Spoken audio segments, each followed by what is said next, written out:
Hello, you lovely cubs, it's the Dragon Lord here, back again with another What If. Now, today we're doing part 1, not part 2, because part 0 was yesterday.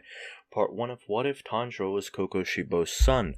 Now, you guys got the like goal, so I'm continuing the series. This What If today will also have a like goal, 30 likes, pretty easy. But before I continue, massive thanks, massive thanks to Custody's Collection for the thumbnail. His link will be in the description. You should definitely go check him out. Anyway, if you're new around here and you like this type of content, maybe like and subscribe. Anyway, let's get into it.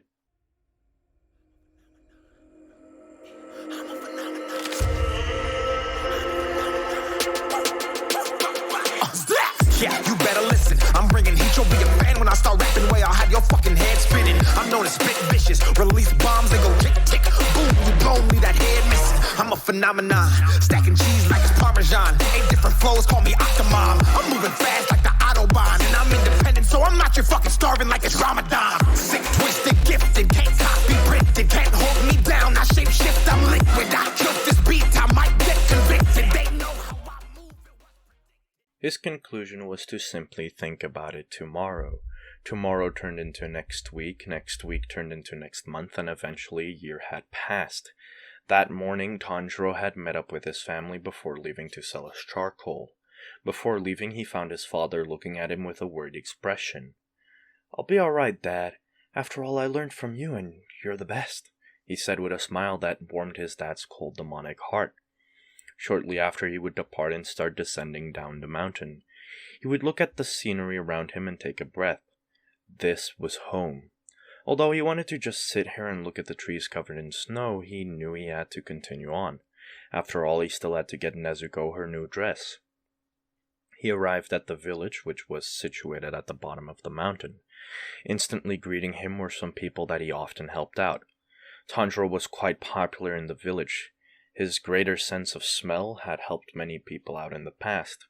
He would often help people out, carrying stuff, and when traveling merchants passed by, he'd sometimes get hired as protection. Tanjiro's good looks also put him in favor with many of the girls in town, although he never really picked up on any of their hints. Today he would start helping out again, as he took a sniff of a broken vase which led to the perpetrator who broke it being a cat. People would often buy a piece of charcoal after he helped them out. Now he generally would just help out to help out. He was a kind boy after all. The day would quickly pass by and nighttime would fall. Tanjiro was just about to make his way up the mountain, but he got stopped by one of the village elders. The elder offered him a place for the night, and after some debating, Tanjiro accepted. He ate and then went to bed. Meanwhile, at the Kamado residence, Kokushibo would be making food for his family. His family, sitting around the dining table, patiently waiting, would strike casual conversation with each other. "Food's ready," Kokushibo would say as he would place a pot on the table. "Stew again," Takeo would say whilst making a disgusting face. "Hey, be grateful for the food we're given, Takeo. If it weren't for Father and Tanjiro, we'd be eating vegetable scraps." Nezuko would bite in as she pulled on his cheek. Now, eat up before dinner gets cold," Kokushibo would say with a smile. The children would quickly fill their bowls as they would start eating. "Delicious!" Hanako would say as she ate. "Father's cooking is always so amazing," she would continue as she chowed down on her food like a wild, starving animal. Takeo was also enjoying the food, but not wanting to show his delight, he tried hiding his expression. Kokushibo just laughed as he sat down to give Rokuta his food. He would start spoon-feeding the child, but at that moment they heard a knock. "That must be Tanjiro." Nezuko would be excited to see her brother again. "I'll get the door for him," Kokushibo would say as he passed Rokuta over to Nezuko, who kept feeding him. Kokushibo would open the door and an utter shock and fear came over him. Standing in front of him was not Tanjiro. In fact, it was Kibutsuji Muzan who entered the house without being invited in. "So this is your family, huh?" he would say with a grin on his face. "Quite the adorable kids you have here, Kokushibo. So have you changed them yet?" Muzan would ask as his eyes changed to red. Sweating and stuttering, Kokushibo would answer, "No, I haven't, master." He would slowly back up and put himself between Muzan and his children, as he would bow down and he would beg, "Master Muzan, please, they are just children. They have nothing to do with your quest," Kokushibo would say whilst bowing. Before Muzan could even speak, Takeo would open his mouth. "Who are you? And why did you enter our house without permission?"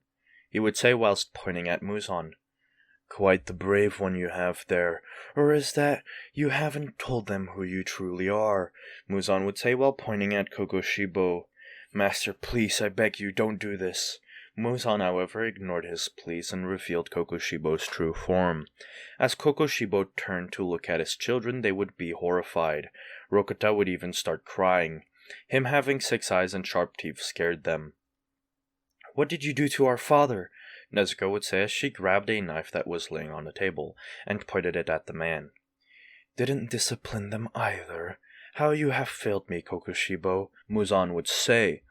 Upon hearing this man refer to their father as Kokushibo, they would be confused. Muzan, however, still pointing at Kokushibo, started to make the Muzan cells that were inside him go crazy. Kokushibo started bleeding through his nose and ears, and upon seeing this, Takeo ran in between them, as he screamed, "Stop hurting my father, you—" But before he could finish his sentence, his head was smashed straight off of his body. His body fell to the ground as his head was now laying in Muzan's hand. Kokushibo, seeing this, was angered, but he couldn't move due to the Muzan's cells restricting his movement. "How dare you!" he would say whilst looking at Muzan with an anger unlike any other. Although Kokushibo was a demon, Takeo still accepted him as his father. Yeah, the boy might have been stubborn and irresponsible, but that also made him unique in his own way. "Children that don't know their place don't deserve to live," Muzan would say with a cold tone. He started walking towards the rest of the family as he dropped Takeo's head. Kokushibo could only look on in horror as the man sat down next to Hanako and Shigeru, with her crying because of her dead brother and the latter too scared to move. "So will you kids become my subordinates or not?" Muzan spoke with an intimidating tone. The kids couldn't answer either because they were scared or because they just felt hopeless. "I'll decide then," Muzan would say as he grew his claws. Reaching out to Hanako, he started transferring his blood to her, as she slowly started to turn into a demon. But Muzan didn't stop, as she started to mutate into something that wasn't even close to either a demon or a human. All Kokushibo could do was watch as he started to cry. "Stop, please, I beg of you." However, Muzan didn't care.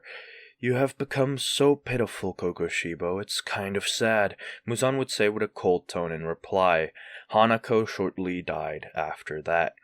The only thing showing that the blob that laid there was her was the kimono which she wore, as it laid there ripped into shreds. Kokushibo could only watch on as he was still being restricted by the cells, but in his mind he cursed at Muzan, and he started to feel pain like he had never felt before. His chest started to ache. Muzan would turn and face Shigeru, the boy too scared to even look the man in the eyes, as he too got Muzan's blood. Before he turned into a monstrosity, he looked at his father, as the words he said were simply, "Help us." Shortly after, he died. Muzan stood up. However, before he realized it, he got pierced by a blade. In front of him, an angered Kokushibo stood, as the two started to fight. Muzan would try to attack Kokushibo, but each one of his attacks got deflected and countered. It gave Muzan trauma, as this wasn't moon breathing, and he remembered these movements from before, as he started having flashbacks of the only man that ever got close to killing him, Yoroichi. Although the movements weren't as good as Yoroichi's, it was still enough to put the Demon King in his place. Kokushibo had secretly been trying to learn the Hinokami Kagura, and all the nights he had spent working on it paid off. Whilst Muzan was pinned down, Kokushibo turned around as he looked at Nezuko and Rokota. "Run!" he would scream as they did exactly that, but before they could get out of the house, Muzan retaliated. He activated all the Muzan cells in Kokushibo's body, which made him become a lot weaker. In that instant, he would throw Kokushibo aside, and before Nezuko and Rokuta could step a foot outside, they both got pierced by an attack. "Quite interesting, Kokushibo. I will severely punish you for this, but you have become an even more valuable asset, so let your oldest daughter live." He would say this whilst pouring his blood over Nezuko. "Now where is Tanjiro?" Muzan would say with a cold tone. However, Kokushibo got up. Even though all the Muzan cells in his body were destroying him, he stood up as he got in a stance. His eyes remind Muzan of that man, Yoroichi. Even though he has Kokushibo pinned down by his cells, he still shows this much willpower.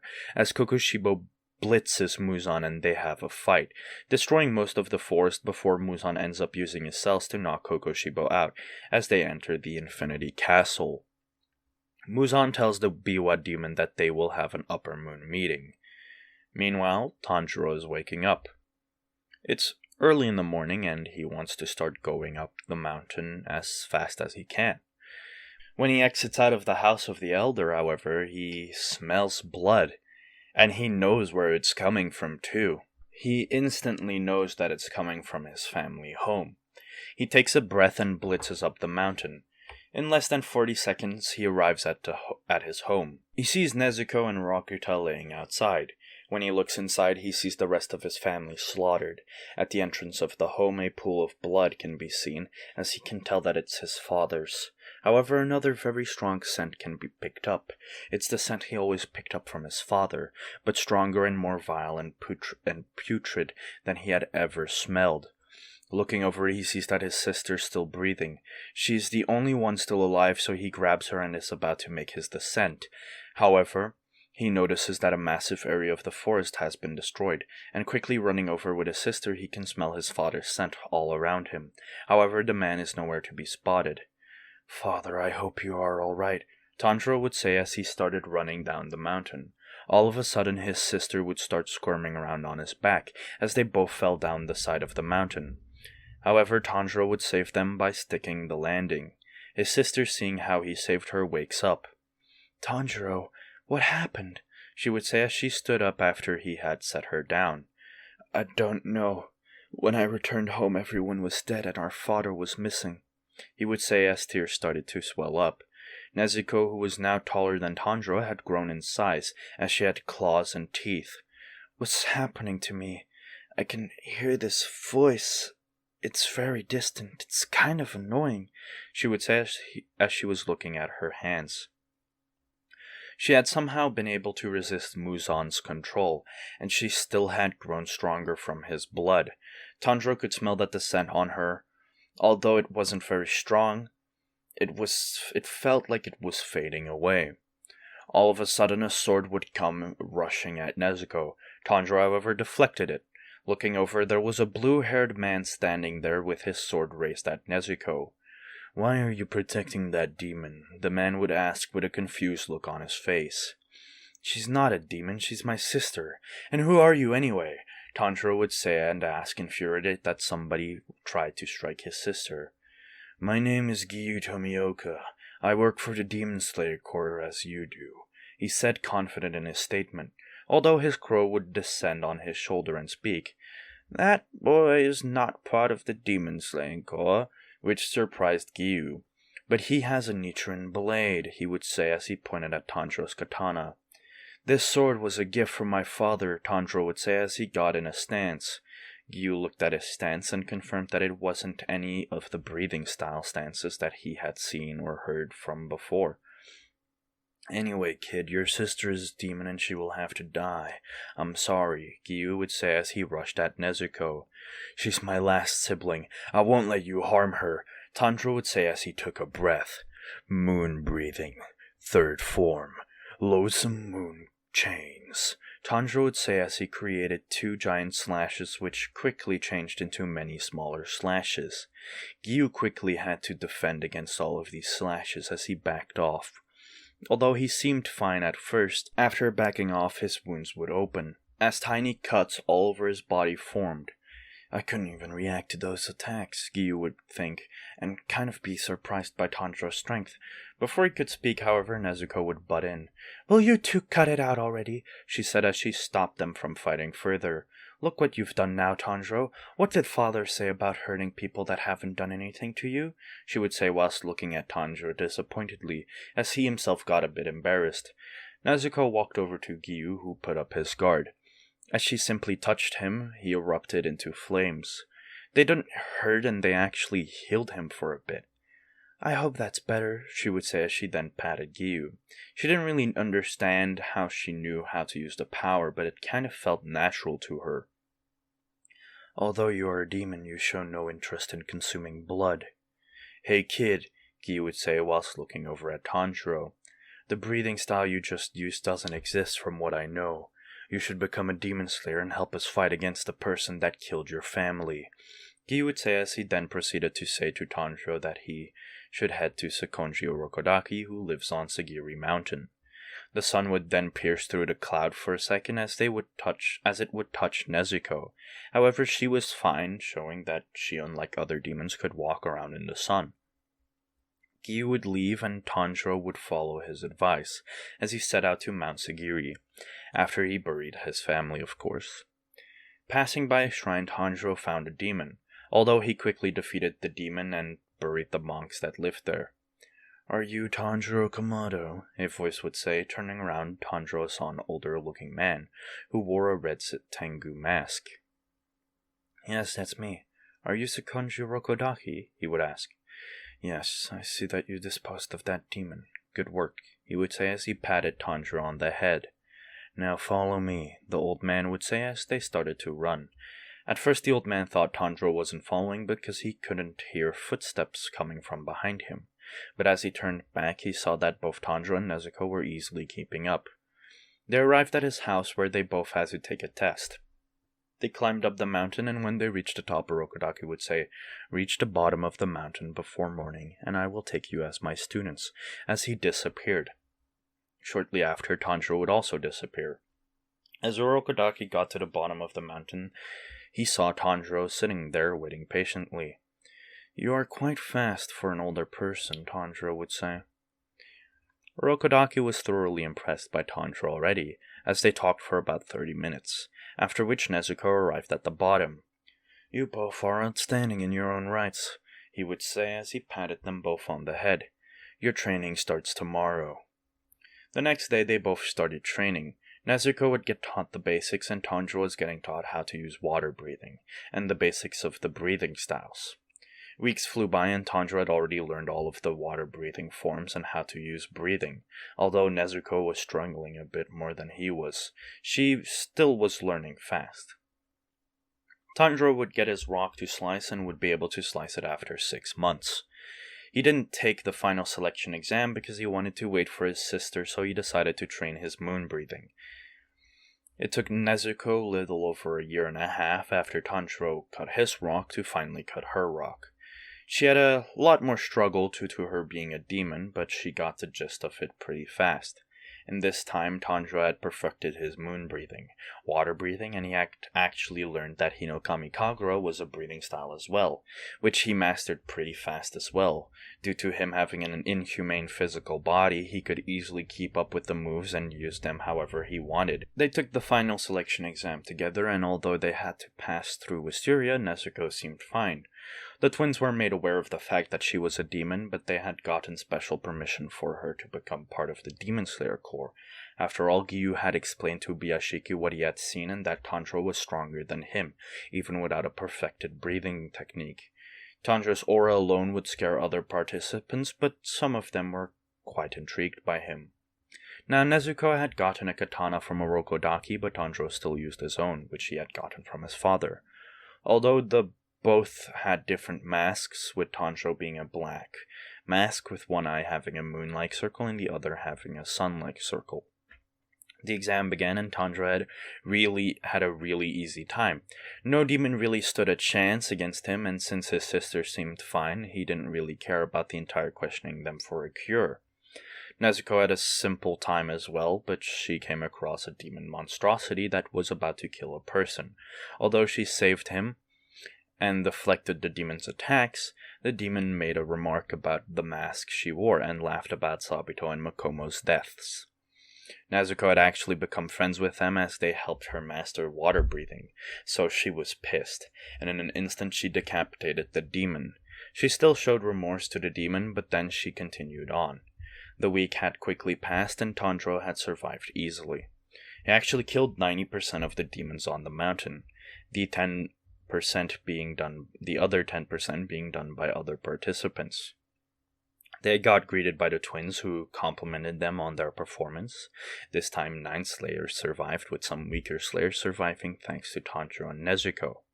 They got fitted for their demon slayer costume, but one participant got impatient as he pulled on one of the twins' hairs. Tanjiro, seeing this, stepped in as he spoke, "Take your hand off of her or I'll break your arm." "As if you could," the man would say, but Tanjiro would proceed to break his arm, which hurt the man a lot. Meanwhile, a blonde, yellowish-haired kid was kind of drooling over Nezuko. Afterwards, they got brought to the ore selection as they got to choose which ore they wanted to use for their Nichiren sword. Tanjiro took a sniff as he chose his. He said that his father's Nichiren should be remelted and used in conjunction with his ore. Although the twins were hesitant at first, they allowed it. The other participants and Nezuko chose their ores, and afterwards they left to go to Orokodaki's home. They arrived, which made Orokodaki happy as he shed tears. Now, that is where I'm gonna end this part for today. If you guys enjoyed this video, do like and subscribe. 30 likes for part 3, as I said. Again, massive thank you to Custody's collection for the thumbnail. His link will be in the description. You should definitely go check him out in the description. He should have uploaded a video by now, I think. I'm not certain, but, well, there's that.